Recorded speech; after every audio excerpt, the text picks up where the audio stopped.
Hi friends, இன்றைக்கி நான் உங்களுக்கு பூரிக்கு ஒரு சைட் டிஷ் சொல்ல போகிறேன். இப்போ நான் அதான் செய்ய போகிறேன். அதில் என்னென்ன இன்க்ரீடியன்ட்ஸ் போடணுன்னு உங்களுக்கு நான் சொல்கிறேன். இதில் ரெண்டு பட்டை பிரிஞ்சி இலை, அப்புறம் இடித்த சீரகம், மிளகு மிளகு இடிக்கக்கூடாது, 4 மிளகு, பச்சை மிளகா, வெங்காயம் 2 5 வெங்காயம், 2 தக்காளி, 2 பச்சை மிளகா, அப்புறம் இதில் உருளைக்கிழங்கு மேஷ் பண்ணி வச்சுருக்கேன். அப்புறம் ஒரு 2 ஸ்பூன் இஞ்சி பூண்டு விழுது, அப்புறம் இது தனியா powder 2 spoon, 1 spoon chilli powder, அப்புறம் 1/2 ஸ்பூனு கரம் மசாலா. அவ்வளோதான் ஃப்ரெண்ட்ஸ். காஞ்சிச்சு ஃப்ரெண்ட்ஸ். நம்ம எண்ணெய் ஊற்றிக்கலாம். ஒரு 4 ஸ்பூன் எண்ணெய் ஊற்றிக்கலாம். எண்ணெய் காஞ்சதும்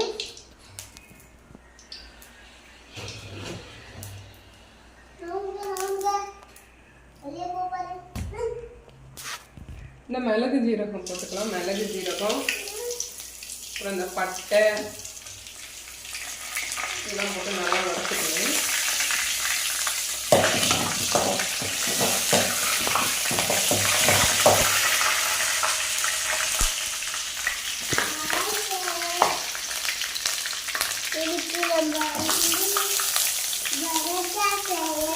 அப்புறம் வெங்காயம் போட்டுக்கணும்.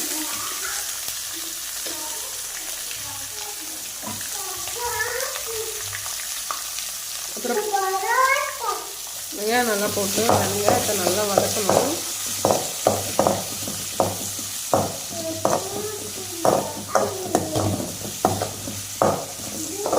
அப்புறம் இந்த பச்சை மிளகாய் போட்டுக்கலாம்.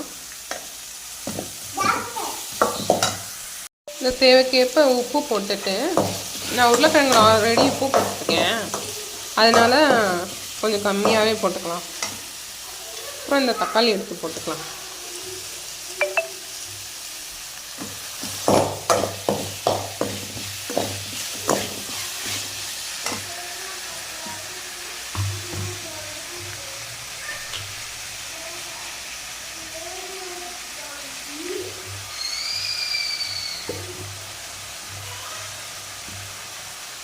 இந்த இஞ்சி பூண்டு விழுதை போட்டுக்கலாம் 2 ஸ்பூனு. அவ்வளோதான். இது நல்லா ஃப்ரை பண்ணணும். ஒரு 5 மினிட்ஸ் வேகட்டும். பாருங்க ஃப்ரெண்ட்ஸ், நல்லா ஃப்ரை ஆகிடுச்சு, நல்லா வெந்துடுச்சு. இப்போது நம்ம எப்பவுமே பூரிக்கு இந்த பூரி மசாலை செஞ்சால் போர் எடுக்குது எப்பயுமே. இது கொஞ்சம் நார்த் இந்தியன் ஸ்டைலில் சப்ஜின்னு சொல்லுவாங்க. இது நார்த் இந்தியன் ஸ்டைலில் நம்ம பண்ணுறோம். இது நீங்கள் ட்ரை பண்ணி பாருங்கள், நல்லாயிருக்கும். நீங்களும் ட்ரை பண்ணுங்கள் வீட்டில்.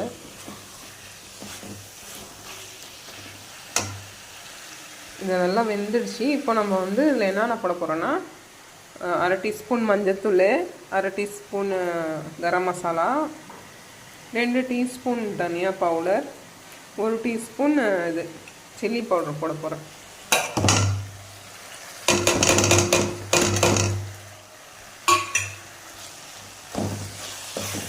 இது நல்லா வதக்கிட்டு,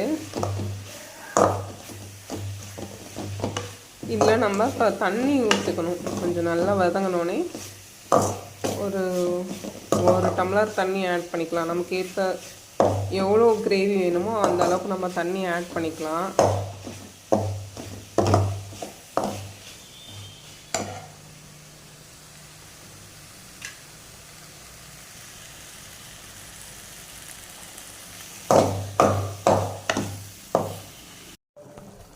பாருங்கள், நான் 2 டம்ளர் தண்ணி ஊற்றினேன். அது நல்லா கொதிச்சிருச்சு. இப்போ நான் இதில் அந்த மேஷ் பண்ண அந்த உருளைக்கிழங்கெல்லாம் பொட்டேட்டோஸை இதில் அப்படியே போட்டுற வேண்டியதான்.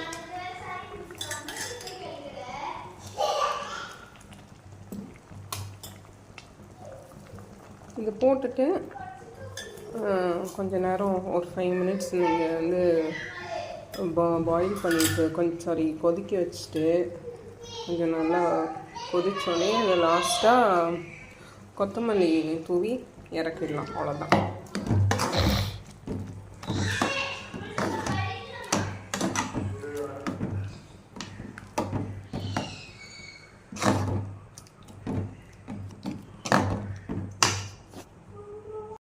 பாருங்கள் ஃப்ரெண்ட்ஸ், கிரேவி நல்லா வந்துடுச்சு. சப்ஜியும் சொல்லலாம், கிரேவி ஹிந்தியில் சப்ஜி சொல்லுவாங்க. இது நல்லா வந்துடுச்சு.